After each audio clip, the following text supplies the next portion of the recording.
로마서 4장 18절에서 22절입니다. 우리 다 같이 18절 다 같이 시작.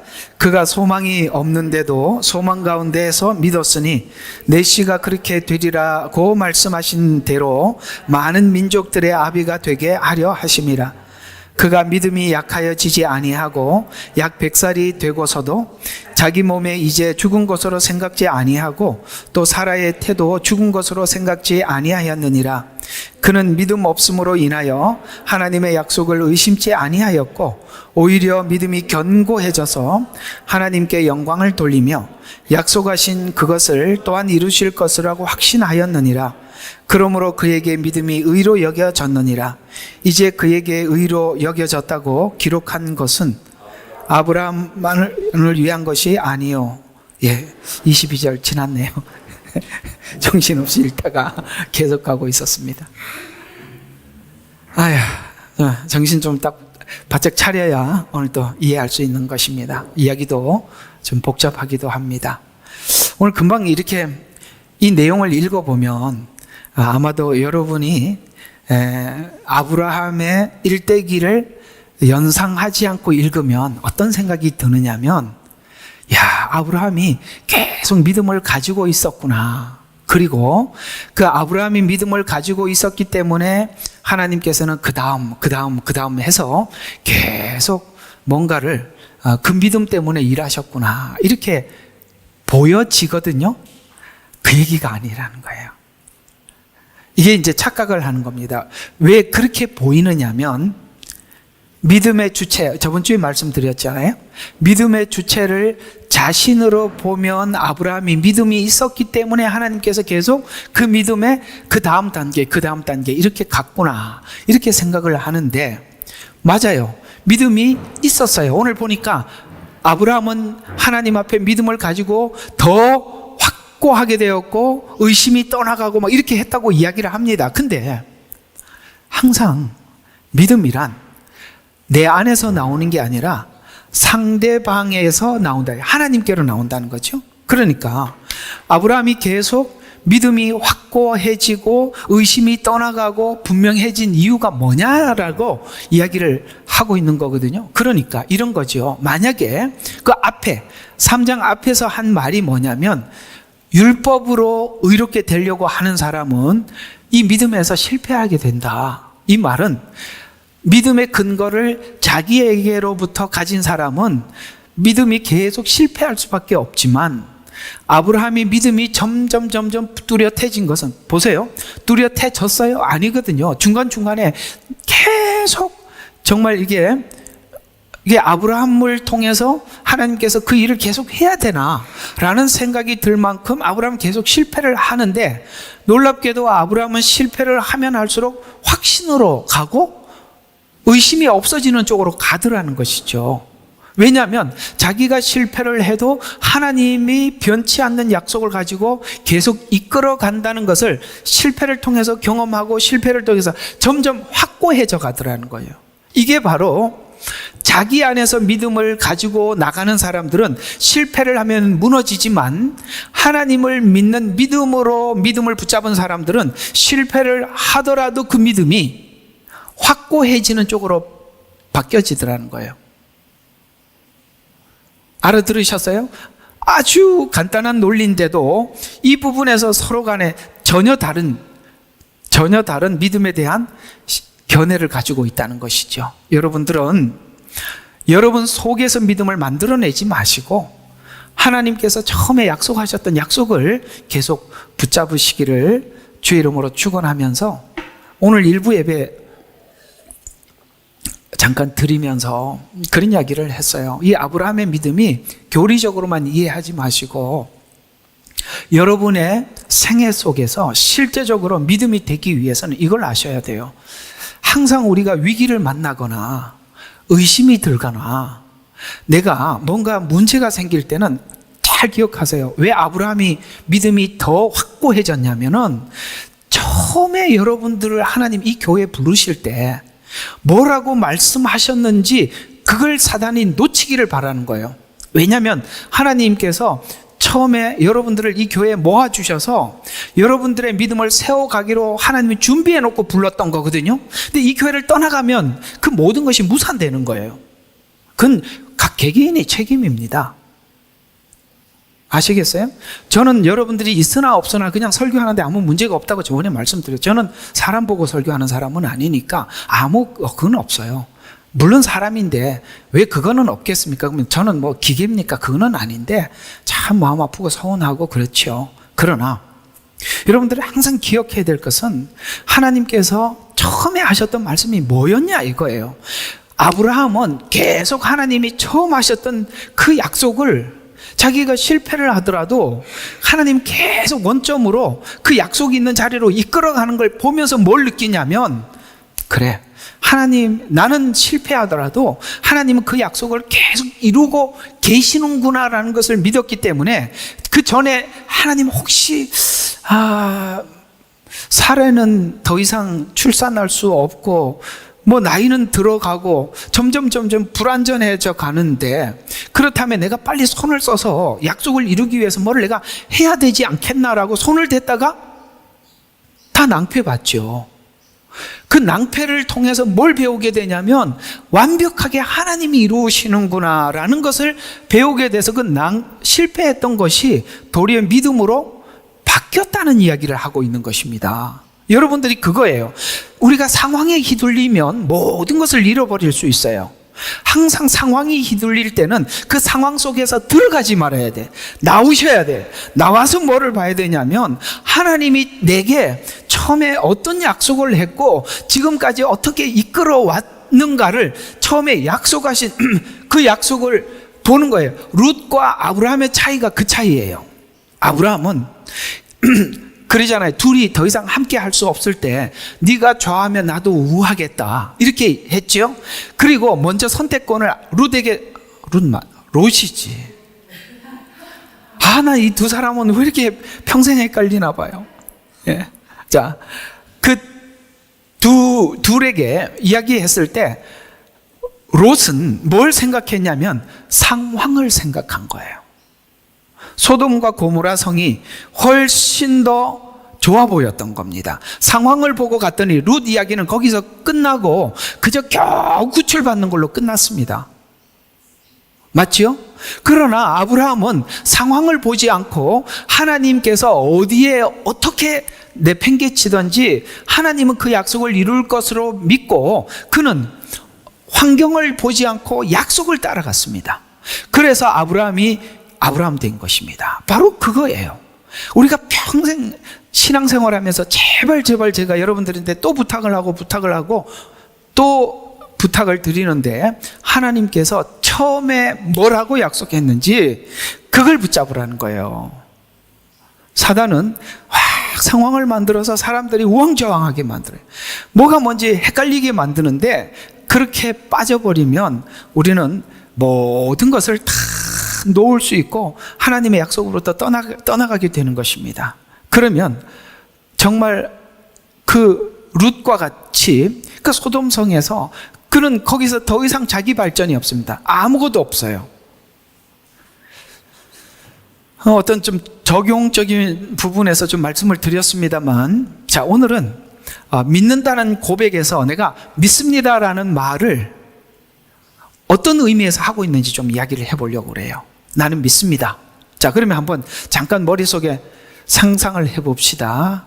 자, 아브라함 일대기 포인트만 찍어 드릴게요. 아브라함의 일대기에서 12장, 제가 항상 15장, 22장 요 세 개를 놓고 항상 보라 그랬지요. 예, 요 세 개가 너무 중요한 장입니다. 자, 근데 12장에서 아브라함이 갈대오르에서 나왔죠. 그리고 결국에는 22장에서 이삭을 드리는 자리까지 갔지요. 그러면 성경에 보면 12장에서도 아브라함의 믿음을 하나님께서 믿음이 있다라고 칭찬해 주셨죠. 22장도 칭찬을 했어요. 그러나 믿음의 무게는 12장이 무거워요? 22장이 무거워요? 22장이 무겁죠. 근데 성경은 모두 다 뭐라고 표현하고 있죠? 믿음이라고 표현하고 있습니다. 자, 요게 오늘 우리를 한번 생각하게 만드는 부분입니다. 자, 이렇게 정신 차리고 잘 들어봐요. 오늘 굉장히 중요한 의미가 있어요. 자, 아브라함이 믿음으로 의롭게 하게 된 내용을 설명하는 과정에서, 자, 이게 아브라함 생애가 쭉 나열이 되어 있는데, 이게 도대체 그러니까 12장은 뭐고 15장은 뭐고 22장은 뭐지? 그 똑같은 믿음이라고 하나님이 표현을 했는데, 이게 우리가 어떻게 이 믿음이라는 그 표현해 주신 하나님의 이 믿음을 이해를 해야 될까라는 것은 창세기에는 안 나와 있단 말이에요. 그러니까 이걸 어디에서 우리가 해결을 해야 되느냐면, 히브리서 11장에 아브라함의 믿음의 이야기가 11장에 가장 많이 기록해 놨어요. 거기 보면 이런 말이 나와요. 11장 8절에 보면 창세기 15장에 있었던 아브라함이 하나님을 믿으니 그것을 의로 여기셨더라라는 이 말을 빼버렸단 말이에요. 칭찬해서 뺐다고요. 이게 중요한 겁니다. 왜냐하면 다른 말로 15장에 있었던 이 믿음이라고 표현했던 이 믿음은 하나님께서 자랑할 만한 것이 아니고 칭찬할 고백도 아니었다라고 이야기를 하고 있는 것입니다. 왜냐하면 하나님께서는 두 가지를 칭찬하셨거든요. 아브라함이 집을 떠난 사건요, 12장이죠. 이삭을 드린 사건, 이 두 가지를 가지고만 칭찬을 하셨어요. 15장에는 칭찬을 안 했다 이 말이에요. 그러나 구원에 관한 믿음을 논할 때는 집을 떠난 사건이나 이삭을 바친 사건을 예로 들지 않고 도리어 믿음을 설명할 때는 15장을 가지고 설명을 하더라. 참 신기하죠. 그럼 무슨 이야기입니까? 지금 하나님께서는 아브라함이 나를 이렇게 믿었다라고 하나님 앞에 우리 모두에게 공개를 하는 것이 12장과 22장에 요 믿음을 가지고 하나님은 아브라함이 이런 사람까지 되었다라고, 이런 사람이 되었다라고 우리에게 공개를 하는 것이지 15장에 있었던 믿음이 자라서 어디로 갔다는 거예요? 22장으로 갔다라고 하나님이 자랑해 주는 거란 말이에요. 그런데 출발 자체는 15장에서 칭찬을 안 하는 것은 아브라함의 믿음이 22장이 됐다고 말하지 않는다니까요. 15장은 이해가 가요? 15장은 아브라함의 믿음이 아니라 하나님께서 이렇게 하겠다고 근거를 제시한 걸 붙잡아서 22장에 가서 칭찬을 해준 겁니다. 너희들도 내가 처음 약속한 이 약속을 붙잡고 가다 보면 22장에 이 믿음까지 간다라고 칭찬해주고 싶은 거예요. 그런데 하나님은 놀랍게도 이거를 로마서 가지고 가서는 어떻게 설명을 하느냐면은, 가지고 와서 아브라함이 믿음으로 갈대아 우르를 떠날 때부터 22장의 이 믿음을 자랑으로 꺼내놓는다는 거예요. 근데 그 생애 속에서는 아닌데 하나님이 왜 그렇게 했냐? 잘 들어요. 이게 예정을 믿는 믿음이라는 거예요. 하나님께서 우리를 죄와 사망에서 꺼내주셔서 하나님이 영화의 자리, 천국까지 하나님이 우리를 인도하여 주실 줄로 믿는 믿음으로 처음 출발을 했는데, 우리가 22장만큼은 안 돼요. 근데 아브라함은 계속 뭘 믿게 되느냐면, 처음에 했던 약속이 또 확고해지고 견고해지고 의심이 떠나가고, 그래서 점점 담대해져서 여기까지 가더라 는 것을 우리는 믿고 오늘 하나님 앞에 나온 겁니다. 하나님 그렇게 할 줄로 믿어요? 그래서 내가 그러잖아, 처음에 뭐라고 말씀하셨냐고. 우리가 흔들릴 때는 뭐가 흔들리냐면 첫 약속을 잊어버렸기 때문에 흔들리는 거예요. 사단은 첫 약속을 빼버리죠. 왜요? 우리가 그 환경 속에 들어가 버리면 하나님의 첫 약속을 다 잃어버리게 되고, 그 환경이 복잡할수록 하나님 앞에 나와서 하나님이 처음에 하신 말씀이 뭐였냐라고 하셔야 돼요. 아브라함은 계속 그걸 붙잡고 간 겁니다. 그럼 결국 22장까지 가는 거예요. 그 얘기를 하는 것입니다. 그래서 두 사건, 15장 갈대아 우르를 떠난 사건, 이삭을 드린 사건과 15장의 비교는 어떤 차이가 있는가? 이게 달라요. 하나님의 약속이 12장하고 22장이나 15장에서 뭐가 좀 다른 게 있어요. 그때 하나님이 한 말이 중요하단 말이에요. 뭐라고 말을 했냐? 12장에 본토 친척 아비 집을 떠날 때는 이렇게 말씀하셨어요. 내가 너로. 제일 중요한 것은 여기서 내가 되는지 하나님이 되는지 이게 너무 중요한 거예요. 근데 지금 누가 말하죠? 하나님이 말을 하잖아요. 내가. 항상 아브라함은 뭘 생각하냐면 내가 너로 이렇게 생각한 거예요. 이 주체가 하나님이었단 말이에요. 그래서 내가 너로 큰 민족을 이루겠다라고 약속을 했어요. 근데 15장에 가서는 큰 민족을 이루겠다고 약속을 하면서 15장은 내 자손에 관한 유업이다. 유업에 관한 이야기를 하고 있어요. 유업. 그러니까 15장의 약속에는 다른 약속이 감춰져 있어요. 그러니까 처음에는 너로 인해서 큰 민족을 이루겠다 이렇게 얘기를 했어요. 자, 그러면 한번 물어봅시다. 큰 민족을 이루겠다라는 것은 광범위하죠. 큰 민족이잖아요. 근데 15장까지 오면서 자식 하나도 없었어요. 그렇다고 하나님이 줄 아무 징조도 보이지 않았었어요. 그렇죠? 근데 15장에 와서 아무것도 없는데 하나님 뭐라고 그러냐면은 내 자손에게 유업을 주겠다고 했어요. 자, 그러면 유업이라는 말과 큰 민족을 이루겠다는 이 두 가지 언어를 여러분들이 들었을 때 뭐가 더 구체적이라고 생각합니까? 큰 민족을 이루겠다라는 것이 더 구체적입니까? 아니면 유업을 준다는 게 더 구체적입니까? 유업이 구체적이죠. 왜냐하면 시작이 돼야 큰 민족이 되는지 말든지 하죠. 유업이 없는데. 이해가 가요? 처음에는 하나님께서 큰 그림을 가지고 아브라함을 불러냈어요. 15장 와서는 아무것도 없었어요. 근데 15장에 와서 하나님께서 실제적인 유업이라는 단어를 썼습니다. 유업은 뭐죠? 아버지로부터 실제적으로 그 재산을 부여받는다는 거예요.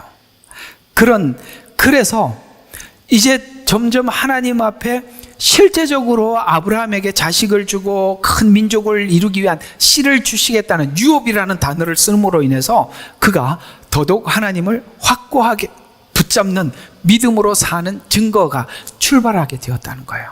여러분, 성경이 우리는 처음에는 멀리 들려요.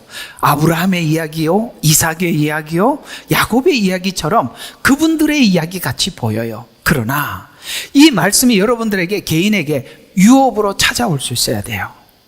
그것이 여러분들이 구체적으로 그 아브라함에게 약속하셨던 그 약속, 아브라함에게 믿음을 주셨던 그 방식, 이 방식대로 하나님은 우리를 이끌어 하나님께서 내 생애 속에서도 이 창세기 22장처럼 나는 죽고 그리스도가 사는 인생으로 하나님 결국은 만들어 놓을 것이다. 여러분, 이삭을 드린 사건은 그거거든요.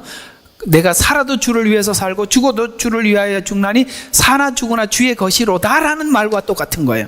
내가 그런 사람이 될 줄로 믿는 거예요. 그걸 하나님께서 이루실 줄로 믿고 오늘도 계속 내가 실패하더라도 이거 아니구나 라고 해서 의심이 또 떠나가게 되고 확고하게 되고 계속 그렇게 하나님이 지금 만들어가고 있다는 것을 믿는 거예요. 그래서 우리는 실패했다고 율법으로 우리가 믿음을 이해를 하면 내가 실패했으니까 하나님 나 같은 거 쳐다보겠나 하고 돌아서지만, 그러나 하나님의 약속을 붙잡는 사람들은 그 실패를 통해서 그러니까 우리 경상도 말로 하면은 이 길이 아닌 게비요 이렇게 하면서 되돌아서는 거예요. 간단한 거 아니겠어요? 우리 거기서 절망할 거 하나도 없어요. 이거 아니구나. 그렇게 돌아서면 되는 거예요. 그게 아브라함이에요. 아브라함이 7,800기의 믿음을 가진 게 아니라 아브라함 자신이 하나님이 약속한 것을 믿어서 7,800기가 된 거지요. 그래서 갈라디아서 3장 11절과 16절에 이런 말씀이 있습니다. 하나님 앞에서 율법으로 의롭게 된 사람은 없는 것이 분명하니 자기가 자기 믿음을 만들어내는 사람은 아무도 없다는 거예요. 율법으로 의롭게 되는 사람은 없는 것이 분명하니 이는 의인은 믿음으로 말미암아 어디로 가느냐면, 아까 15장이 하나님이 하실 줄로 믿는 믿음을 가지는 사람들은 사는 쪽으로 한다. 그러니까 삶이 된다는 거예요.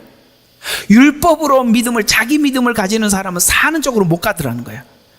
근데 하나님이 주신 믿음을 가진 사람은 22장처럼 삶으로 가더라. 어떻게?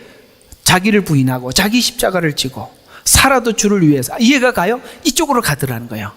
전혀 다르죠. 우리가 똑같은 자리에 서서 믿음을 이쪽 방향, 나를 중심으로 보느냐 하나님 중심으로 보느냐에 따라서 말은 믿음이라고 하지만 전혀 다른 반대길을 가는 것입니다. 그래서 믿음으로 말미암아 살리라 하였습니다. 율법은 믿음으로 난 것이 아니니라. 아시겠어요? 자기 행위는 믿음이 아니라는 거죠. 그러나 이를 행하는 그 사람은 뭐라고요? 그 안에 산단 말이에요. 이 산다는 말이 계속 나온다는 걸 아셔야 돼요.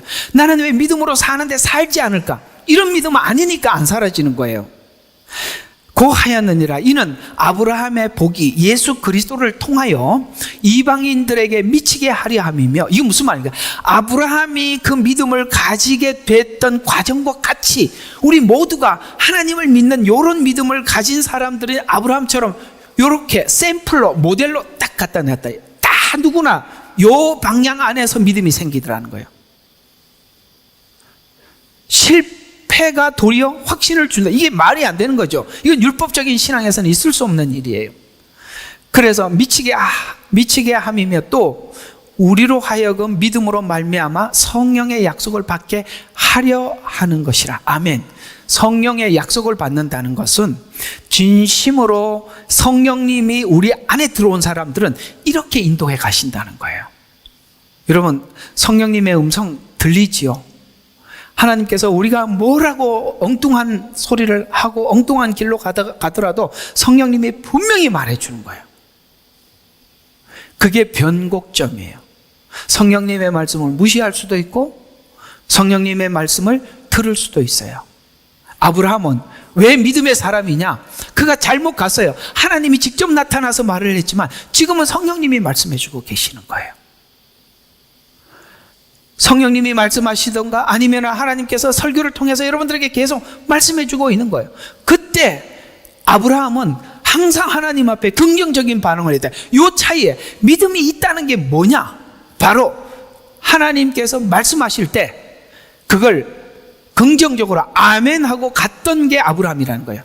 계속 아브라함을 소개할 때 하나님께 그렇게 하실 줄로 믿었다. 그렇게 믿었다. 계속 그렇게 표현하고 있단 말이에요.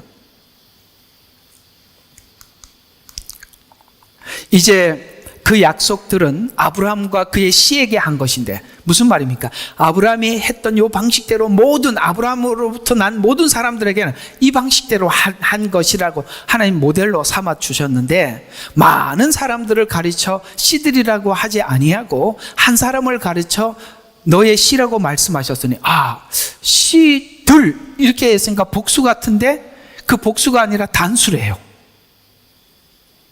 에이? 이 또 무슨 이야기지?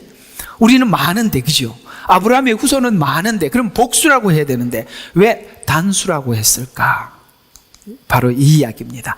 아브라함 씨로 난 자는 아브라함의 유업을 받은 것 같이 아브라함이 하나님을 믿음으로 하나님의 약속을 이루어 주실 줄로 믿고 산 것처럼 사는 것에서 분명히 다르다고 말씀하시면서 아브라함의 씨에 관한 약속에서 그 씨는 어떤 씨냐? 이렇게 나옵니다. 씨가 단수가 아니라 복수인데, 즉 아브라함에게서 나신 약속은 아브라함에게 내 자손이 별과 같을 것이라고 하는데, 이게 무슨 말이냐면 아브라함이라는 한 단수에서부터 많은 복수가 나타나는데 이 단수와 복수가 때로는 이렇게 단수에서 복수로 가고 복수에서 단수로 가고, 이걸 잘 보셔야 되는데, 이게 뭐냐면 아브라함의 씨에서 누가 났죠?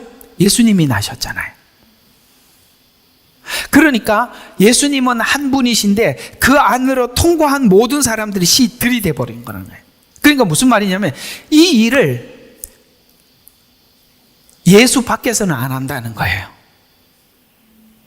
예수 밖에서 난 사람은 아무도 하나님의 씨가 아니고 예수 안에서 난 자들만 씨라는 거예요.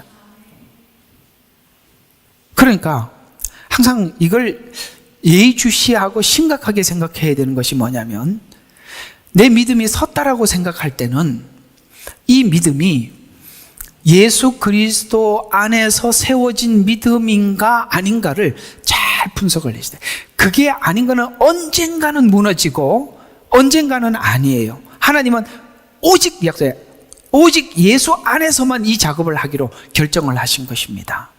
그래서 즉 아브라함에게 약속하신 약속은 아브라함에게 내 자손이 별과 같으리라는 것인데 15장의 내용은 복수를 의미하는데 성경의 히브리어 언어는 단수와 복수가 엄격히 구별되어 있어요.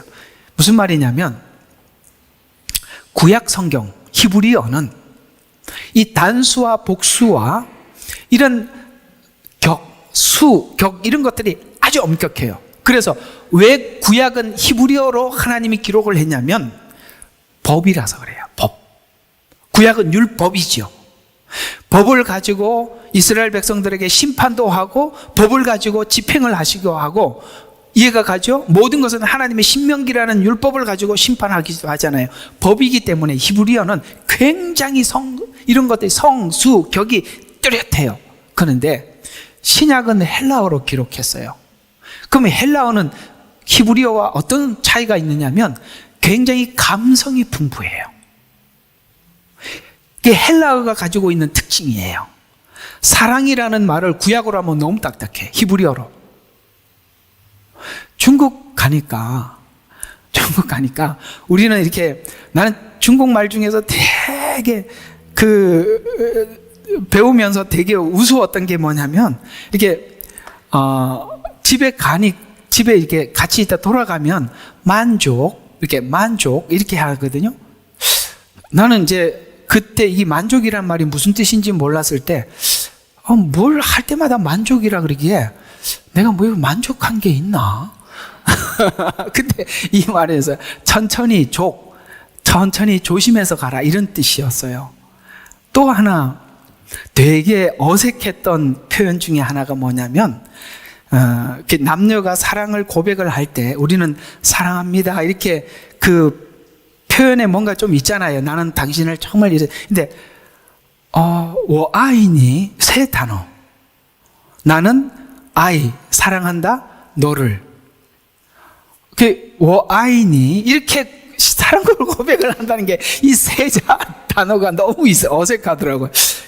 우리는 그냥 이렇게 사랑한다는 말도 많이 하고 표현도 하는데 이렇게 딱 세 글자로 워아이니 이거 너무 단순하고 거기 무슨 감정도 없는 것 같고 그런 생각이 어쨌든 한번 들었어요. 히브리어가 사랑을 표현하기에는 너무 어색한다. 왜냐하면 법률적인 언어로 사랑을 표현한다 그러면 사랑 고백을 받는 사람이 되게 어색하지 않겠어요? 딱 이게 어려운 설명하느라고. 근데 히브리어는요, 그게 감정이 엄청 풍부해요. 하나님이 세상을 이처럼 사랑하사 독생자, 이거는 히브리어로 하면 너무 이상한 거예요. 이해가 가죠? 그러니까 하나님이 우리를 얼마나 사랑했는지 사랑을 표현을 해야 되니까 히브리어를 동원한 것, 헬라어를 동원한 겁니다. 그러나 구약에 있는 이걸 헬라어를 가지고 또 구약을 가지고 법을 한다면은 아니 여러분 법을 따지고 법을 설명하는데 감정적으로 설명을 한다는 그게 참 어색하지 않아요? 법정에서? 이해가 가시죠? 왜 히브리어와 헬라어를 썼는지. 어쩌다가 이게 왜 이걸 또 설명했는데 하여튼 단수 복수 얘기하다 그랬구나. 그죠? 그래서 히브리어는 이 성수격이 뚜렷해요. 왜냐하면 하늘의 별이 복수이기 때문에 내 후손 중에 메시아를 보내서 내 후손들에게 복을 주겠다는 거예요. 하나예요. 아브라함도 한 사람이고 예수님도 한 분이세요. 단수예요. 그런데 그 단수가 많은 민족을 거느리게 되겠다라는 내 후손에게 복을 주겠다는 말이 숨어 있어요. 그래서 단수로 말을 했지만 그 단수가 나중에 많은 민족으로. 그래 아브라함에게도 이삭 하나밖에 없었지만 그 하나가 많은 민족으로. 그리고 우리는 영적 아브라함의 후손을 의미한다는 뜻입니다. 그래서 내 자손이 이와 같으리라는 아브라함의 후손의 메시아를 보내서 구원받을 자가 많을 것인데 아브라함도 조건 없이 불러내서 그렇죠. 그 많은 사람들 중에 그 중에 괜찮아서 부른 게 아니라 하나님께서 부르셔서 불러졌죠. 그래서 불러서 창대한 것 같이 아브라함의 후손들은 그렇게 불러내어서 그리스도 안에서 자녀로 부를 자가 이렇게 많을 것이라고 창세기 15장 5절과 6절에 하는 말씀입니다. 즉 믿음이 예수 안에 있는 구원을 믿는 믿음을 의미합니다. 그 믿음, 꼭 그 통과, 거기만 통과, 이해가 가요? 거기를 통과해야 돼. 그 밖에서는 아닌 거라는 거예요. 그래서 믿음을 의미하는데 예수 그리스도로 말미암아 구원을 얻는다는 것을 믿는 믿음을 의미하고 있습니다. 이 모든 것을 앞에 있는 일을 쭉 긴 이야기들을 정리해 보면 내 믿음이 나를 구원한다는 것이 아니라 예수님이 구원한다는 뜻이 되는 것입니다. 지금 아브라함의 믿음이 왜 견고해지냐면 자기는 계속 실패를 거듭하고 있어요. 그러나 하나님이 변치 않고 그 약속대로 그 자리에서 여전히 꿋꿋이 아브라함을 인도하고 있어요. 그래서 날이 갈수록 견고해지는 거예요. 그래서 구원은 우리가 믿음과 구원이 외부로부터 오는 구원자가 오는 것이다라고 성경이 말을 하고 있는 겁니다. 여러분 그걸 믿으세요? 밖에서 끌어낸 구원이라는 걸 믿으세요? 여러분 스스로가 문을 박차고 나간 구원이 아니라 하나님이 끌어낸 구원이라고 그렇게 설명하고 있는 거예요. 그러니까 이거 조금 더 설명을 하면 로마서에서는 그 뒷부분에 가서 우리가 믿습니다라고 고백을 했을 때 그 믿음의 고백이 하나님께서 사람을 보냈고 외부에서 시작한 거란 말이에요. 하나님이 사람을 보냈다니 그 사람이 스스로 온 게 아니라 보냈고 그 사람이 전해주었고 우리가 믿었고 믿어서 의롭게 되었다. 그러면은 그래서 믿어서 성령을 받았어요. 성령까지 받았어요. 그게 너로부터 시작한 거냐? 이렇게 묻는 거예요. 아니라고. 하나님이 사람을 보낸 것부터 시작해요. 우리는 그 사람이 왔다고 하는데 그 뒷배경을 보면 하나님이 보냈다라고 분명히 표현하고 있어요. 그러면 여러분들이 지금 이 자리에 와서 믿음을 갖게 된 것은 내가 만들어낸 게 아니라 하나님이 시작한 거예요. 아브라함이 그쪽으로 계속 가다 보니까 22장까지 가더라는 거예요. 이렇게 가지 않으면 믿음이 중간에서 다 무산이 되는 거라 이 말이에요. 그래서 오늘 이 말들을 정리해서 에베소서에서는 이렇게 표현하고 있습니다. 예수 안에 있다라고, 우리 믿음을 예수 안에 있다라고, 아브라함 안에 있듯이 예수 안에 있다라고 이렇게. 왜냐하면 예수님은 아브라함의 약속으로 온 분이시니까 그 표현을 3절부터 12절에 얼마나 많이 표현했는지 예수 안에 이 말을 9번이나 썼다고요. 그래서 예수 안에 있다는 말은 이런 말인데 원어로 보면 노아 홍수 때와 같이 홍수로 물에 전체가 잠겼을 때 배 안에 있었기 때문에 구원을 얻은 것처럼 예수 안에 있어서 구원을 얻은 것이라는 거예요. 우리가 내 믿음이 나를 구원하는 게 아니라 예수 안에 있을 때 구원이 있다는 거예요. 종합 정리해보면 아브라함에게 한 약속이 내 자손이 이와 같으리라는 말은 예수 그리스도를 통해서 구원하시겠다는 구원에 대한 하나님의 설명인데, 본문에서 로마서 4장은 예수 안에서 말로만 끝나는 것이 아니라 예수 안에 있는 믿음이 곧 하나님 안에 있는 믿음으로 표현하고 있어요. 예수 안에 있다는 의미는 예수님을 약속한 하나님이 어떻게 신뢰하였는가를 믿는 사람의 믿음인데, 이것이 흔히 말하는 내가 예수를 믿는다라는 표현 방식이에요. 무슨 말이냐면 요한복음 3장 16절 그 얘기죠. 자, 보세요. 우리가 예수님을 믿는다는 것은 그 이전에 그 앞에 있는 뭐가 있어요? 하나님이 먼저 등장하잖아요. 예수님이 먼저 등장하는 게 아니라 하나님이 뭐 했어요? 세상을 이처럼 사랑하사 독생자를 주셔서, 이렇게 나오죠. 우리는 독생자 예수님을 믿는데 이 믿음이 출발이 어디서부터 했다? 하나님이 세상을 사랑했다는 거예요. 거슬러 올라간단 말이에요. 그러니까 우리 믿음이라는 것이 처음에는 내 믿음에서 출발을 했다 보면 내 믿음이 하나님 계속 무너지게 만들죠. 그래서 예수님을 붙잡게 만드는데 예수님을 붙잡다 보면 자연스럽게 어디로 올라가느냐면 하나님으로 올라가는 거예요. 그래서 하나님의 큰 계획과 그림을 우리가 수용을 하는 겁니다.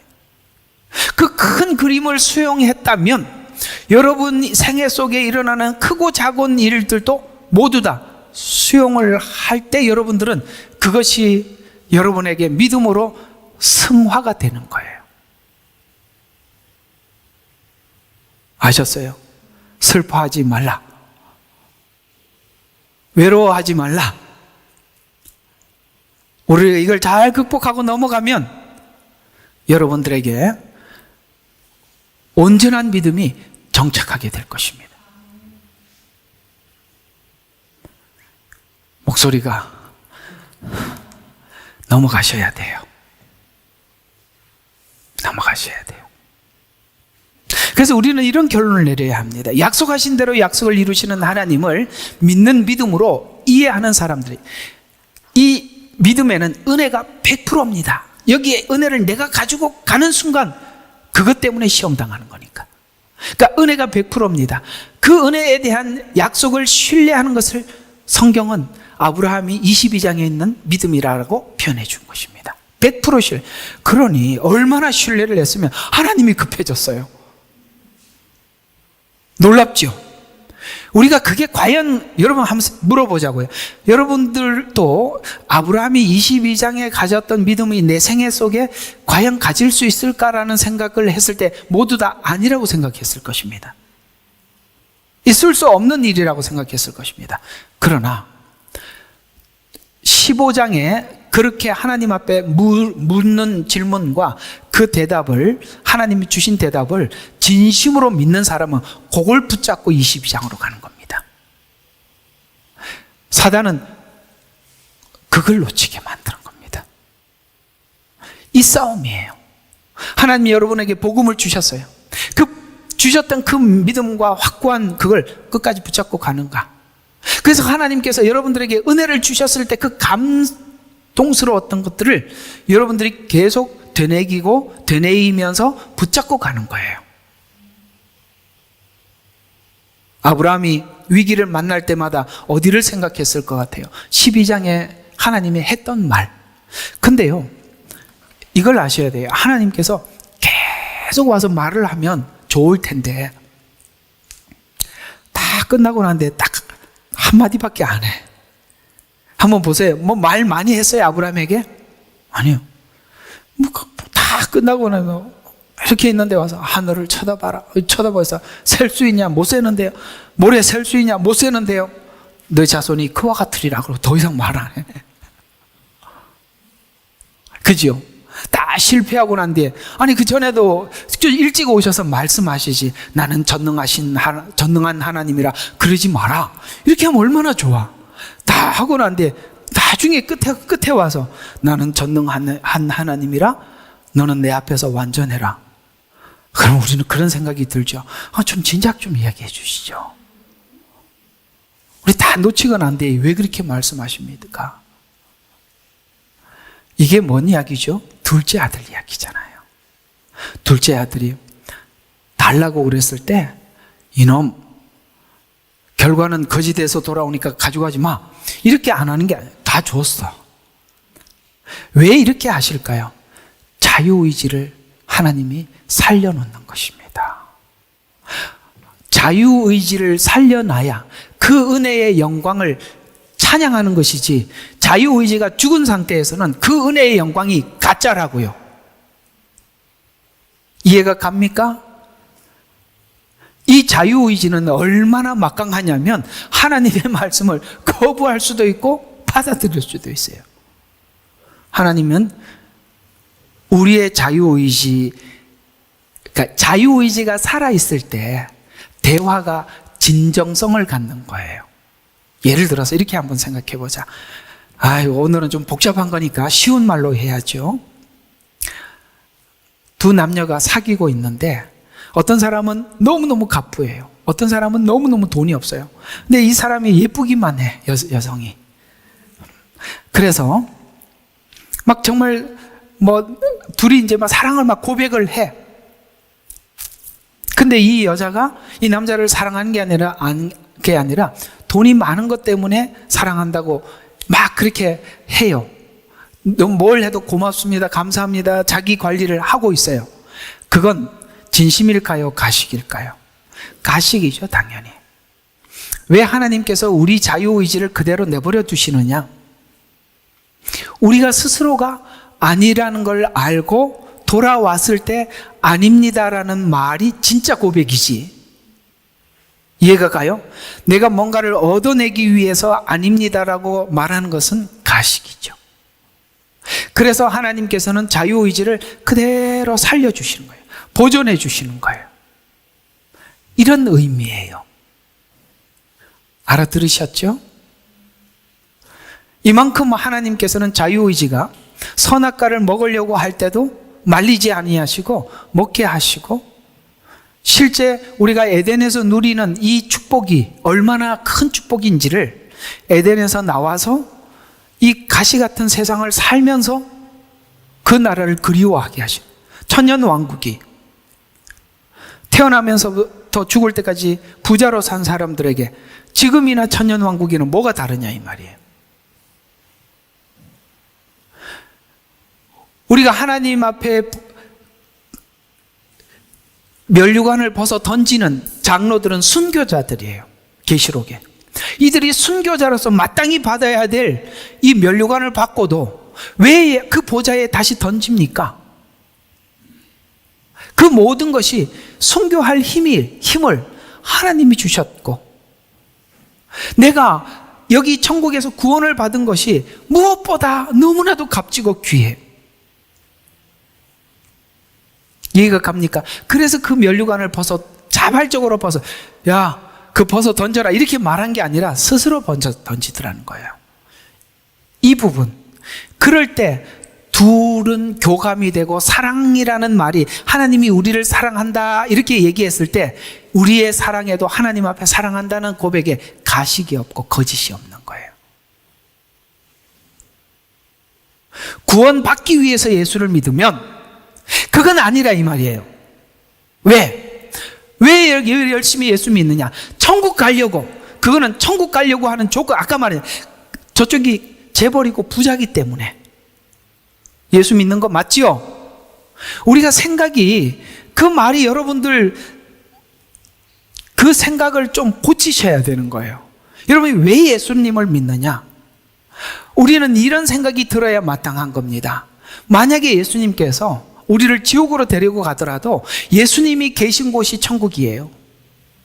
예수님 때문에 예수를 믿어야 그게 진짜 예수 믿는 것이지, 천국 가기 위해서 예수를 믿는다고 전제한다면 여러분과 저의 믿음은 그분이 혹 지옥 보낼까봐 예수 믿는 이 외에는 아무것도 없어요. 그러니 십자가 사랑이 뭔지 은혜가 뭔지 관찰해 볼 생각도 없는 겁니다. 그냥 은혜라는 이 단어도 감정적으로 오지 않으니까 삶의 변화가 없어요. 머리로만 아니까. 그래서 물어보면 너무너무 유식하게 성경은 줄줄줄 외우고 설명은 해야 되는데 아무런 삶에, 그분을 사랑하는 믿음의 삶의 표현이 아무것도 없는 거예요. 그게 가짜라는 거예요. 그게 오늘 율법이라고 표현하고 있는 겁니다. 자기를 위해서 믿는 거예요. 다시 한번 여러분에게 또 물어볼게요. 여러분 천국 가기 위해서 예수 믿습니까? 그 생각 고치세요. 그렇게 접근을 하면 성경이 안 보여요. 영생이 있다고 성경을 보기 때문에 예수님이 와도 모르는 거예요. 천국 가려고 예수를 믿으면 예수님이 오셔도 몰라요. 왜 이만희한테 가서 구주라고 얘기해요? 천국 가려고 예수를 믿으니까 이만희가 구주라고 얘기하는 거예요. 목적이 예수님을 사랑했더라면 그런 가짜들 금방 구별했을 텐데 모르잖아요. 여기 우리 온라인 성도님들도 천국 가기 위해서 예수님을 믿지 마십시오. 그건 예수 안에서 자연스럽게 주시는 축복에 불과한 것입니다. 그렇게 접근을 하면 성경은 그저 우리가 구구단처럼 외우는 그런 공식에 불과한 거예요. 이렇게 하면 예수님이 천국 가더라 라는 그 공식에 불과한 거라 이 말입니다. 은혜가 100%입니다. 그 은혜에 대한 약속을 신뢰하는 것을 성경은 믿음이다 라고 표현하고 있는 것입니다. 우리는 구원에 대한 이해로 예수님 십자가가 구원한다는 것으로 배워왔어요.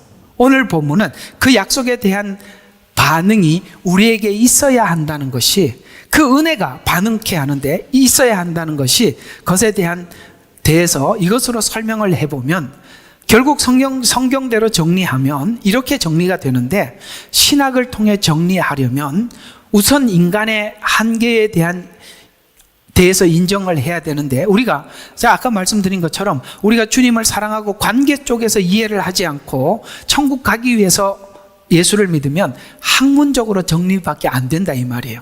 그래서 그걸 설명을 들어보면 아주 유창해요. 이렇게 해야 천국 간다, 이렇게 해야 예수 믿는다, 이렇게 해야 복 받는다, 이렇게 해야 기도 응답을, 원리들만 구구단처럼 줄줄이 설명을 하는데, 심지어 어떻게 설명을 하느냐면 이렇게 설명하는 것까지 들어봤어요. 하나님께 기도를 하되 구하라 찾으라 두드려라 그러면 주신다고 했으니까 딱 하나님 앞에 그 근거를 제시해라. 두드려라 그래서 내가 두드린다. 그러니까 하나님 주시겠다고 약속했으니까 주셔야 합니다. 우리 애들 그러잖아요. 급할 때 막 급하게 막 약속을 받아냅니다. 그죠? 막 이렇게 해줘. 요번에 우리 시엘이 데리고 했더니, 이거 이렇게 하면 안 된다고 설명을 했더니 울어요. 그래서 왜 우냐 그랬더니 자기 보고 야단을 쳤다는 거야. 그래서 어떻게 방법이 없어서 잘못했다고 미안하다고 막 사과를 했거든요. 그러니까 뭐라 그러냐면은, 내가 안 울 테니까 뭘 해줄 거냐. 근데 가만히 들으면 속상한 거예요. 뭘 해주고, 그래서 내가 시엘이 보고 그랬어요. 야, 나는 지금 내가 잘못한 걸 하나도 모르겠다. 내가 왜 너한테 바른 말을 하고 내가 뭘 해줘야 되겠다고 왜 약속을 해야 되는데. 그러니까 얘가 되게 어색해져가지고 우리가 하나님 앞에 그런 행동을 하고 있는 거 아세요? 하나님 성경에 이렇게 말했잖아요. 그러니 해주세요. 여러분이 만약에 하나님이면 괘씸해요, 안 괘씸해요? 정말 괘씸 안 지시죠. 우리가 애들한테 해줄 거 다 해주고 난 뒤에 잘못한 것도 없는데 자기 기분 나쁘게 했다고 대신 뭘 사달라는 거야. 그래서 내가 우리 또 머리 잘 돌아가는 우리 시온이는 옆에서 귀에다 대고 이거 해달래요. 그래서 그게 뭐냐, 무슨 비행기래. 그거는 지금 시엘이가 원하는 게 아니라는 거지. 야, 둘이서 기가 막히는 거야. 그래서 우리가 이렇게 뜯기는구나. 하나님도 우리가 하나님 앞에 이렇게 기도를 하는구나. 하나님이 보실 때 아들을 주시고, 이해가 가요? 아들도 주고, 우리에게 모든 걸 희생을 하고, 우리는 그걸 가지고 성경을 여기저기 찾아서 하나님 이렇게 말했잖아. 여기 봐, 여기 나와 있잖아. 이렇게 말했잖아. 이거 해주세요. 이야, 정말 이러고 살고 있구나. 참 기가 막히는 관계지요. 은혜가 100%면 우리가 그렇게 할 수 있어요? 아니요. 은혜가 100%면 주님의 남은 고난을 우리 속에 채우려고 하겠지. 주님이 살아드리지 우리에게 요구하는 그 삶을 살기 위해서 우리가 뭘 희생을 하고 나머지 우리 인생을 하나님 앞에 어떻게 살까 이렇게 생각하는 게, 이게 은혜가 100%인 사람들이 생각하는 삶인데, 그렇지 않으면 아까처럼 그렇게 되더라는 거예요. 금요일날 아주 많이 배웠잖아요. 애들 둘이 데리고 오랜만에 갔다가.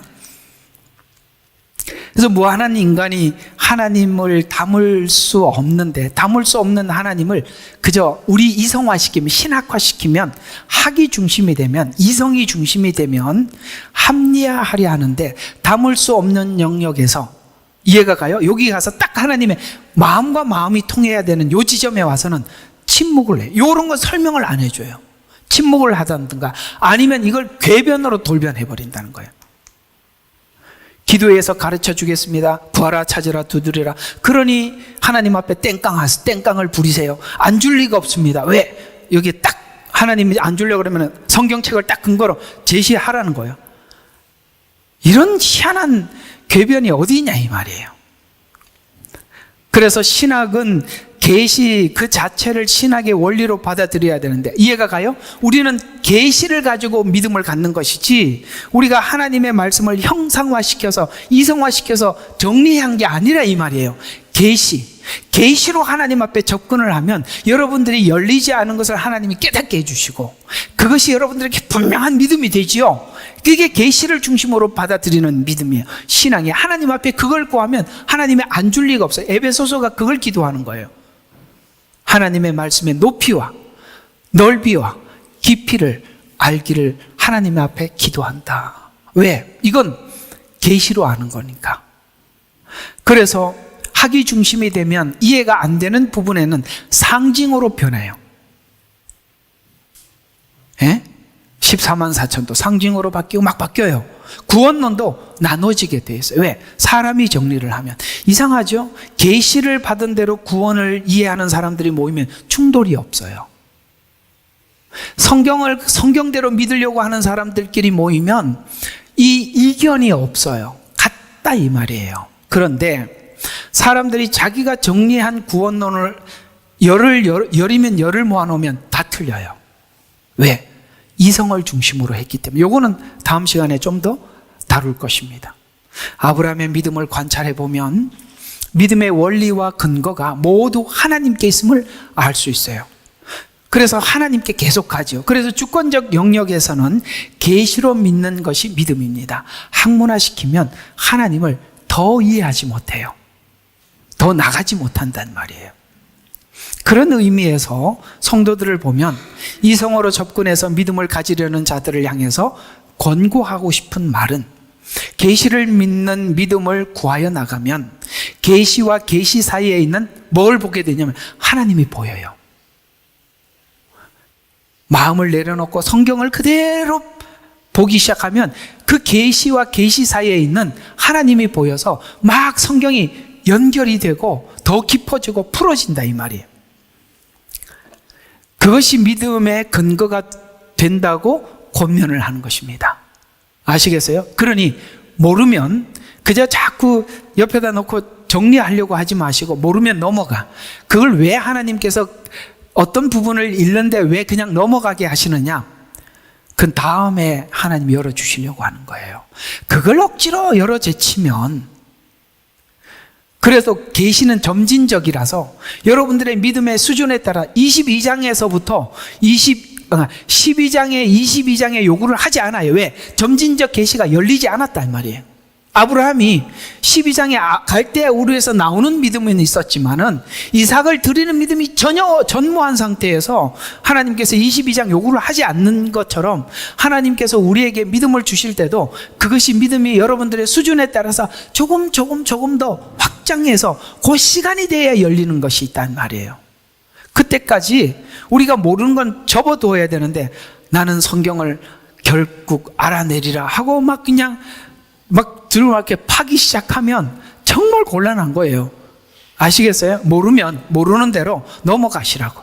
언젠가는 하나님께서 그 부분을 열어주실 때 그 시점이 있어요. 그 믿음이 와야 그게 열린단 말이죠. 자유주의 신앙과 보수 신앙의 차이는 계시와 이성이 그 출발점인데 모두가 보수주의 신앙이 되기를 바라는 것은 보수주의자들은 신학을 계시만을 신학의 원리로 삼기 때문에 계시를 중심으로 해서 신학을 원리로 삼는 것입니다. 즉 보수주의자들이 하나님 중심에, 그러나 이성주의자들이 가지고 있는 형태죠. 그래서 진리는 내가 하지 못한다고 해서 이성으로 접근을 하면은 모든 게 진리인데 이성으로 접근을 하다 보면은 이게 해결이 안 되는 부분이 있잖아요.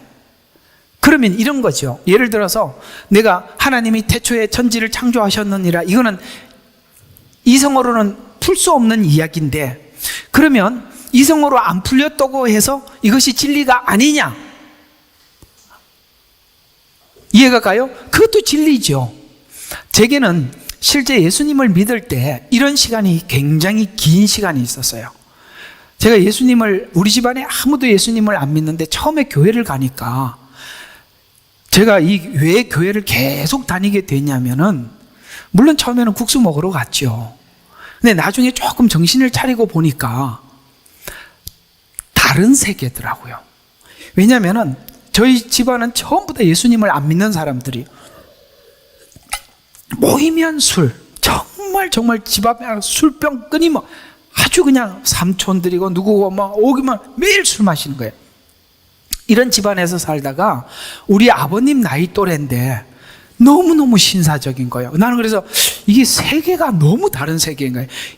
이쪽하고 이쪽의 문화가 달라도 이렇게 다를 수가 없어요. 그래서 이분들이 뭔가가 옛날에 이제 간증을 들어보면 우리 집안 분위기하고 같은 데서 살았는데 확 바뀐 거예요. 이게 바뀐 사이에는 뭔가가 있었다는 거 아니겠어요? 이거는 부인할 수 없는 거예요. 왜냐하면 이분들이 원래 그런 사람이 아니더라고요. 이 간증을 들어보니까 다 이런 부류의 사람인데 이 사람들이 이렇게 바뀌어 있는데 그 바꾸신 분이 예수님이라고 하니까 도대체 예수님이 누구냐? 난 너무 궁금한 거예요. 그러니까 믿으려고 그러니까 이걸 이해를 하려고 하니까 이해가 안 돼서 교회는 못 떠나겠고 이해는 안 되고 이걸 정말 오랜 시간, 정말 내 기억으로는 한 8, 9년은 그렇게 사는 것 같아요. 교회를 왜냐면 분명하게 눈으로 본 게 있잖아요. 그러니 떠날 수는 없고 그렇다고 해서 이해는 안 되고 어느 날 하나님이 말씀을 하나 열어주시는 거예요. 히브리서 말씀을 그 말씀 하나가 완전히 확 바꿔놨는데 그게 뭐냐면 너희가 믿지 아니함은 내가 지금 안 믿고 있잖아. 히브리서 그런 말씀이 있어요. 하나님의 말씀을 이렇게 이성어로 이해하기 위해서 그렇게 하기 때문에 이제 풀어보면 그런 이야기예요. 내가 하나님의 말씀을 믿어서 성경을 믿음으로 보려고 하는 게 아니라 자꾸 이해하려고 했기 때문이라는 이런 메시지였어요. 그 말이 너무 큰 충격이었어요. 그때 내가 어떤 생각이 들었냐면 내가 이해하려고는 했지만 믿으려고 하지는 않았구나. 단순하지요. 나는 이해를 해보려고 했던 거예요. 그런데 그렇게 성경은 이해가 되는 것이 아니라 믿음으로 출발을 해야 된다는 거예요. 히브리서가 그 믿음장 아니에요? 그래서 내가 그때 하나님 앞에 기도했어요. 하나님, 저 이해하는 거 그만하고 저 이제 믿겠습니다 하고 하니까 창세기 1장부터 막 지나가는 거예요. 태초에 하나님이 천지라고 막 믿어지는 거예요. 그때부터 계시를 중심으로 계시가 우리를 믿게 하는 것이지. 그래서 하나님께서 아브라함이 실패했을 때 중간에 나타나서 계시를 하잖아요. 나는 이런 하나님이다. 나는 이런 하나님이 계속 계시를 했기 때문에 그 계시를 받아들인 거예요. 그래서 아브라함의 믿음이 된 거예요. 이해가 가시죠? 이 과정이 다른 거예요. 접근을 어떻게 시작하느냐, 계시로 접근을 하느냐, 내 이해로 접근을 하느냐에 따라서 막힌다는 말. 그래서 이해로 자꾸 풀다 보면 자꾸 막히는 부분에서 자꾸 변형을 시키는 거예요. 이와 같이 여러분 이성으로 접근을 하면은 우리가 믿고 받아들여야 돼요. 죽은 자가 나사로가 살아났다. 이거 어떻게 이성으로 풀겠어요? 믿어야죠. 그런데 이스라엘 백성들이 자유주의 신학자들이 그러잖아요. 이스라엘 백성들이 홍해를 건넌 것, 그건 그때 물이 쫙 빠졌을 때 잠깐 지나간 것이다. 애굽 사람들이 들어갔을 때는 물이 근데 한번 생각해 봐요. 조금 전에 이스라엘 백성들이 다 빠져나갔는데 애굽 사람들이 순식간에 왜 몰살을 해? 그러면 물이 갑자기 들어왔다는 거예요. 성경에 분명히 벽을 쳤다고 얘기했어요. 바람이 불어서. 그렇죠? 그거 이성으로는 풀리지 않는 거니까. 여러분 그렇다고 해서 여러분 바람이 불어서 벽을 이렇게 만든 게 그것이 진리가 아닙니까? 그건 진리잖아요. 이해가 가요?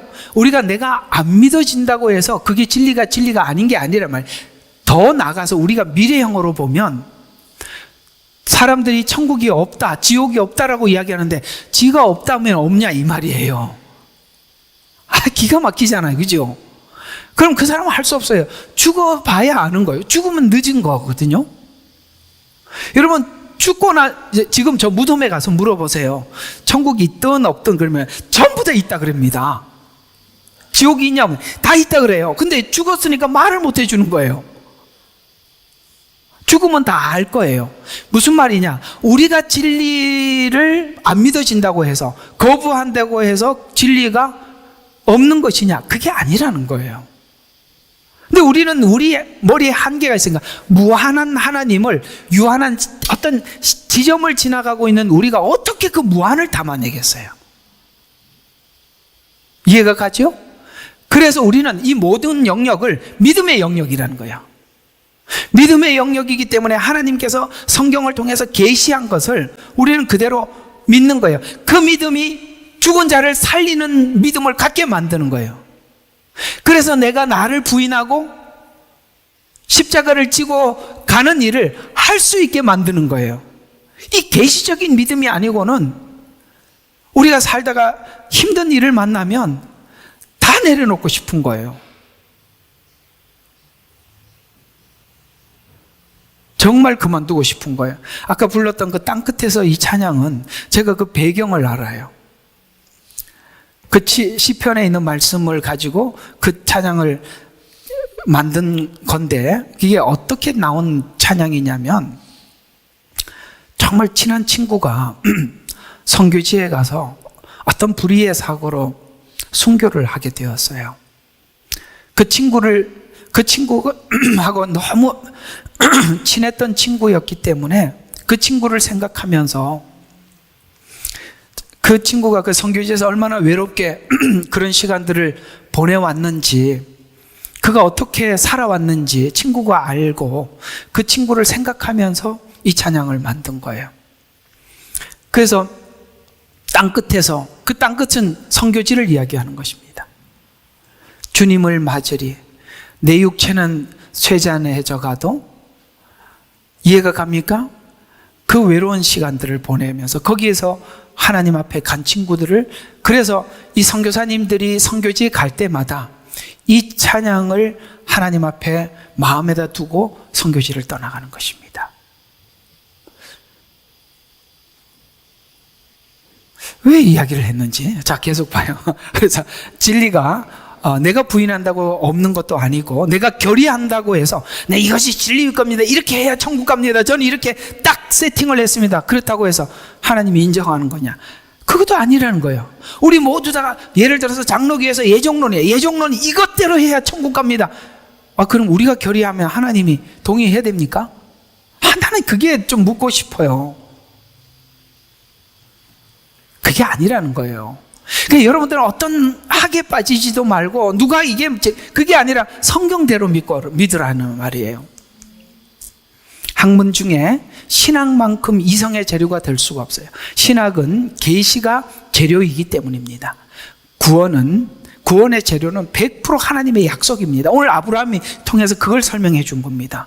우리의 믿음은 그것을 확인하고 반응하는 거예요. 아브라함이 끊임없이 그걸 하나님 말씀하니까 반응하고 확인하고 반응하고 확인하고, 이게 우리 믿음의 전부예요. 그냥 하나님을 믿는다는 것은 그 순간순간 여러분의 생애 속에서 이끄시는 그걸 반응해 드리는 거예요. 아브라함이 계속 반응해 드리잖아요. 그것에 불과한 것입니다. 이런 인간의 이성적 약점을 타고 들어와서 인간이 이성으로 믿음을 확인하려는 확인에 대한 갈급함이 이단들로 하여금 생산해내고 믿음의 근거를 자신에게 찾으려는 시도로 인해 율법주의, 종교적 신앙, 신비주의가 난무하게 돼요. 왜? 자기가 근거를 찾으려고 하니까 율법주의가 자연스럽게 정착하게 되고, 뭔가를 자꾸 확인을 하려고 하니까 신비주의가 들어오더라. 즉 우리는 우리 교회 같은 교회는 이성어를 바탕으로 하지 않고, 제 설교가 그렇다는 거예요. 이상을 바탕으로 하지 않고 계시의 바탕을 두고 그 바탕 위에서 하나님을 믿고 인정하는 그 믿음을 기반으로 하나님을 믿는다고 고백하는 교회가 좋은 교회예요.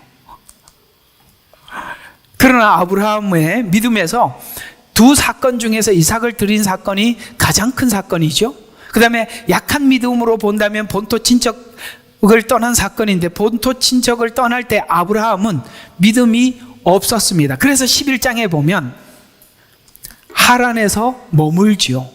하란은 갈대아 우르의 변방입니다. 쉽게 말해서 그 경계를 넘어가지 못하고 아버지하고 거기까지 가서 정착을 했던 거예요. 믿음이 있었어요? 아니요. 없이 출발을 했어요. 누구든지 처음 예수님을 믿으면 이 아브라함의 생애 속에서 하나님께서 믿음을 주는 과정을 우리가 알고 출발을 하면 참 좋을 텐데, 그래서 그 이유는 창세기 15장의 사건이 16장에서 아브라함은 보세요, 믿음이 없었다는 증거가 그거죠. 16장에서는 이스마엘을 낳고 17장에서는 전능하신 하나님이라고 꾸짖어야만 했고, 또 원래 하나님이 아브라함을 부를 때 본토 친척 아비 집을 떠나라는 것은 아브라함이 집은 불신의 가정이었고 아브라함은 아무것도 떠나지 못했어요. 그래서 11장에서 데라와 함께 하란에서 죽고, 이게 출발 자체가 믿음이 없는 상태에서 출발했다는 걸 증명하고 있는 것입니다. 아브라함을 영웅화시키지 말라는 거예요. 그래서 데라가 죽고 가나안 땅에 들어갔다가 기근 때문에 애굽에 내려갔는데 아내를 속였지만 아브라함에게 아무런 책망을 하지 않고, 그게 참 신기하죠. 아브라함에게는 아무런 책망을 하지 않고 도리어 바로의 궁전에 재앙만 임했어요. 그래서 바로의 궁을 칠 정도로 하나님은 그 죄를 심각하게 여겼지만, 희한하게 아브라함도 심각한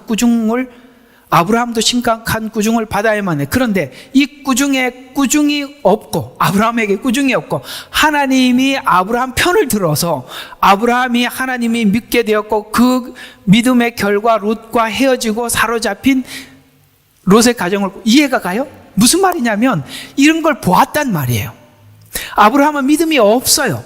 근데 하나님께서는 하나님이 내가 너를이라고 했으니까 그 내가 너를 확인시켜 줬어요. 그래서 보니까 지금 바로에게는 심각하게 하나님께서 뭐라고 그러시고, 아브라함에게는 그 정도 했으면 아브라함에게도 엄청나게 혼이 나는데 아브라함은 이상하게 그런 게 없어요. 그때 아브라함은 무슨 별 생각이 다 들었을 것입니다. 그죠? 잘못은 내가 했는데 혼은 제가 나고, 그러고 보니까 무슨 생각이 들면 내가 너를, 아시겠어요? 하나님께서 약속하신 대로 이루어 가시는구나. 그렇다면 뭘 느끼게 되냐면, 여러분 이게 어떤 사건과 연결이 되냐면 롯과 헤어지는 사건의 동기가 되는 겁니다. 어떻게 동기가 되느냐면 하나님께서 사례를 보호한 걸 본 거예요. 보호를 본 거예요. 하나님께서는 이 약속을 이루기까지 나를 보호해 주시는구나. 이걸 확인을 하고 롯과 같이 있었는데, 롯은 그 당시에 이 하인들이 많아요.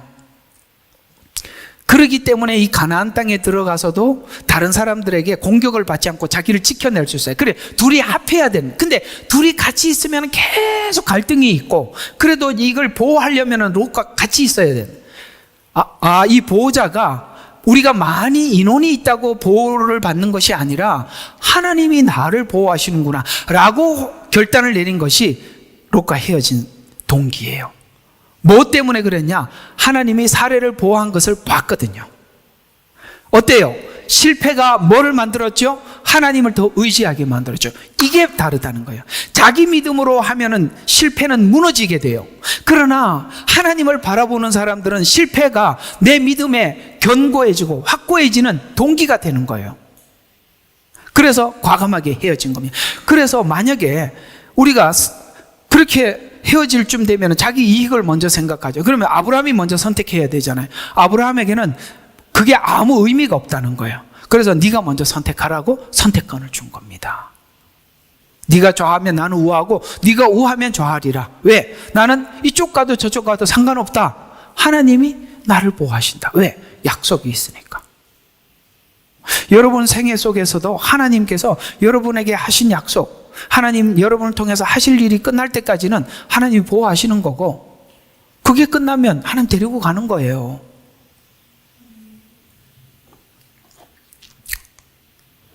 그리고 난 뒤에 얼마나 담대해졌어요. 믿음의 결과 롯과 헤어지고 나중에는 사로잡힌 롯의 가정을 구원하러까지 가요. 여러분 이게요, 그 훈련도 안 된 몇 명을 데리고 엄청난 한 나라하고 전쟁을 하러 가는 거예요. 이거 어떻게 생길 수 있는 일이에요? 말도 안 되는 거예요. 여러분 이 믿음은 그런 겁니다. 야곱이, 바로가 그때 누구예요? 온 천하의 신 아닙니까? 그 앞에 가서 뭐라고 합니까? 무릎 꿇어. 내가 믿는 하나님 앞에 축복을 받아. 그러면서 여러분 안수를 해. 바로가 거기에 앉아서 안수를 받고 있어요. 축복을 받더라는 거예요. 여러분, 믿음의 사람들은 그런 거예요. 내가 믿는 그 하나님의 위대함이 어느 정도인지 믿는 거예요. 우리가 어디 가서 기죽지 않고 사는 거예요. 당당하게 사는 거예요. 죽음 앞에서도 믿음을 시인하는 거예요. 내 아버지가 어떤 분인지 아는 만큼 담대한 거예요.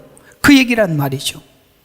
그래서 사로잡힌 롯의 가정을 구원하러 갑니다. 17장에 보면 아브라함아 두려워하지 말라고 등장하면서 아브라함을 무조건 부른 것처럼 아브라함에게 구원의 모델을 취하고 말씀하시고 하나님이 아브라함에게 약속하신 것을 설득해서 결국 아브라함에게 항복을 받아내시더라는 것을 알리는 것이 아브라함의 샘플로 삼은 이유. 이렇게 예수님께서 아브라함의 후손들은 똑같은 방법으로 믿음을 만들어 가시겠다 라고 샘플로 딱 꺼내놓은 거다 이 말이에요. 처음부터 믿었던 것이 아니라 비로소 15장에 하나님을 믿는 고백이 처음 나온 그때 하나님의 아브라함은 난 널 믿었다라고 인정해 주시더라. 그래서 하나님은 자 이거 한번 봐봐요. 이게 너무 신기한 이야기인데요. 우리를 부르신 우리를 의롭다 하시고 의롭다 한 그들을 뭐하러 어디로 가냐면 영화롭게 하신다. 이 말은 이렇게 표현되는 겁니다. 하나님께서는 우리를 15장에 의롭다고 해놓고 15장에 아브라함의 온전한 믿음이 아닌데도 하나님은 15장에 있던 아브라함의 믿음을 22장으로 본 거예요. 왜 하나님은 그걸 15장에서 아브라함 자신으로 봤을 때는 아닌데 왜 하나님은 아브라함이 하나님을 믿으니 그걸 의로 여겼다고 하시면서 그 믿음을 완전하다고 했느냐? 아브라함은 그 믿음이 완전하지는 않지만 하나님이 그렇게 하시겠다고 마음의 결정을 한 이상 그는 그렇게 되고 말 것이라고 하나님은 처음부터 아브라함을 믿어주신 거예요. 여러분들의 믿음은 온전하지 않을 겁니다. 그러나 하나님께서는 그렇게 여러분들의 믿음의 정상에까지 끌어올리기로 작정을 하신 것을 하나님이 작정하시면 미래 완료형이라니까. 현재 내 미래가 그렇게 완료가 될 거라고요. 얼마나 기쁜 소식이에요. 이게 고개 끄덕거릴 일이 아니라 큰 소리로 아멘 할 일이라는 거예요. 분명히 그렇게 가실 겁니다. 여러분 각자 생애를 한번 봐요. 내가 지금 여기까지 올 사람이에요?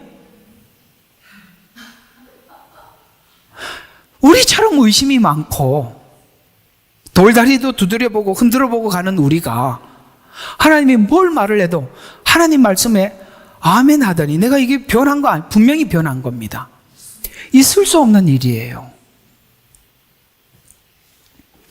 그래서 난 널 믿었다라고 인정해 주다. 그래서 이걸 보고 여기심을 받았다라고 하는 거예요. 왜? 하나님이 작정한 것에 대해서 여기심을 받았다. 약속한 것을 이루기 위해 인도하고 설득하는 과정에서 어느 날 일어나는 고백이 되더라는 것입니다. 그래서 15장 사건이 중요한 것은 이제 여기쯤 와서 믿게 되더라는 것을 놓쳐서는 안 돼. 그걸 하나님이 내가 너를이라는 이 일들을 완수해 나가더라. 우리가 다른 거 아무것도 믿을 게 없어요. 말씀대로 하나님이 하실 줄로 믿는 거 이외에는 우리에게는 믿음 아무것도 없는 거예요.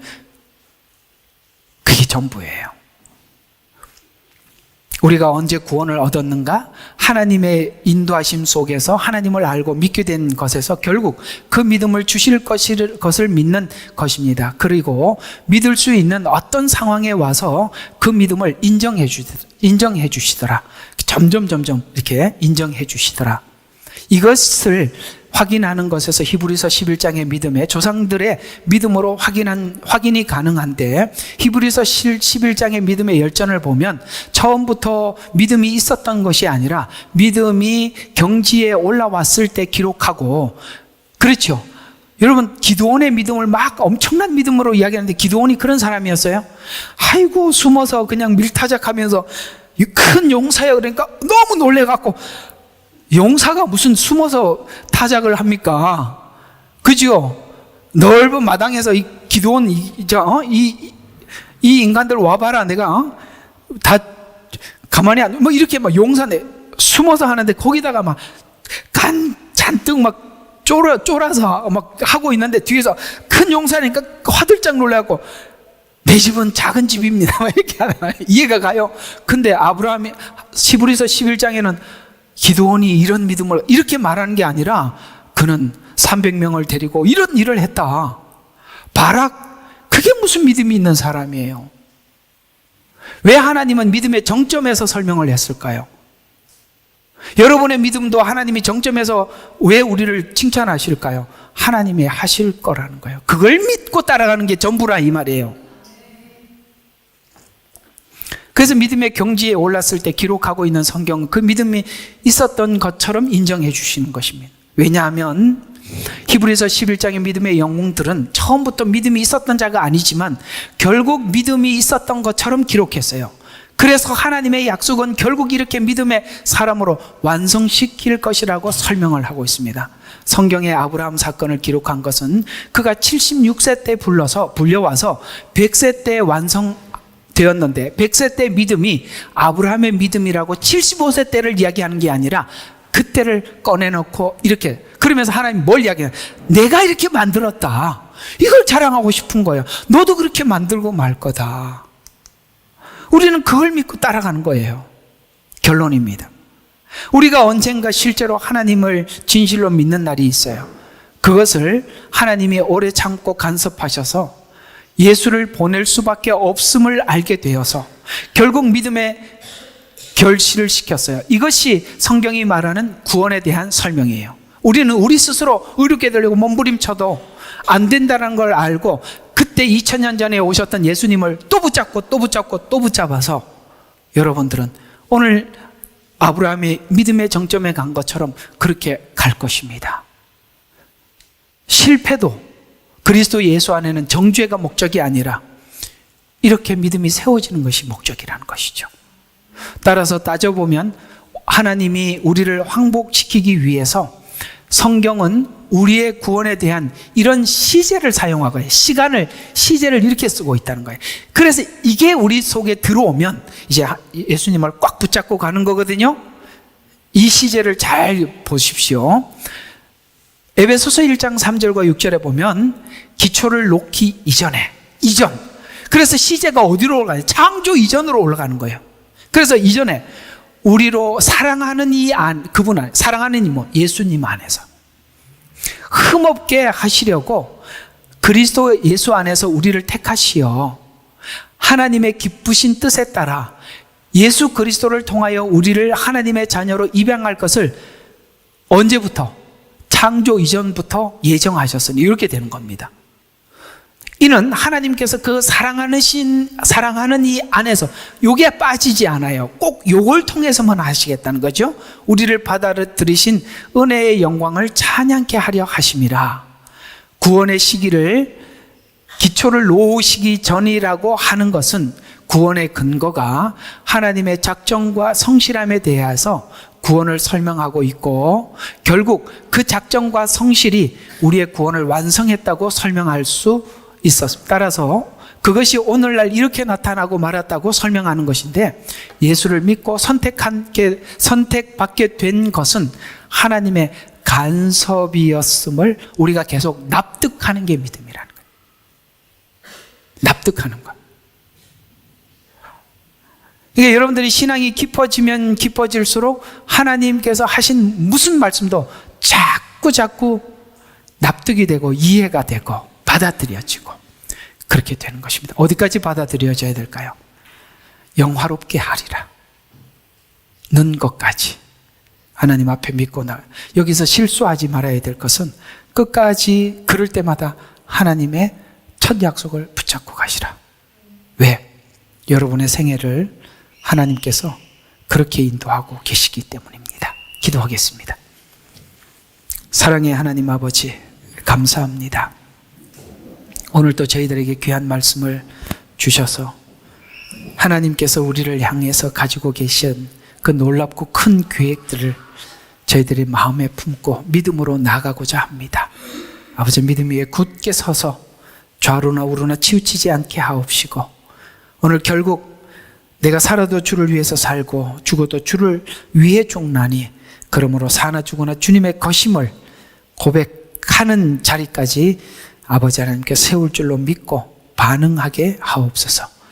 예수님 이름으로 감사하며 기도드렸습니다. 아멘. 예레미야의 눈물은 시대에 맞는 말씀 선포와 변질되지 않은 순수 복음을 외치고 있습니다. 함께 연결되어 하나님께 예배드리며 이 마지막 때에 하나님께 쓰임받길 원하시는 분은 카카오 채널로 연락 주시면 연락드리도록 하겠습니다. 고정 댓글에 채널 경고와 착제에 대비한 예비 채널과 제2채널 링크를 올렸습니다. 이 채널 또한 구독 부탁드리겠습니다. 감사합니다.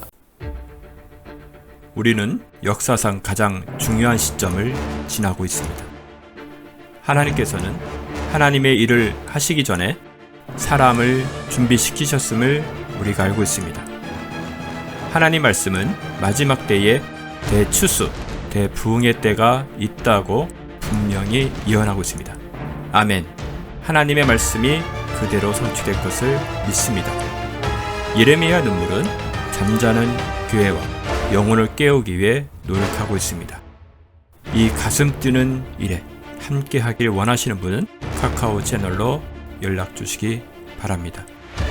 당신은 위대한 하나님의 사람입니다.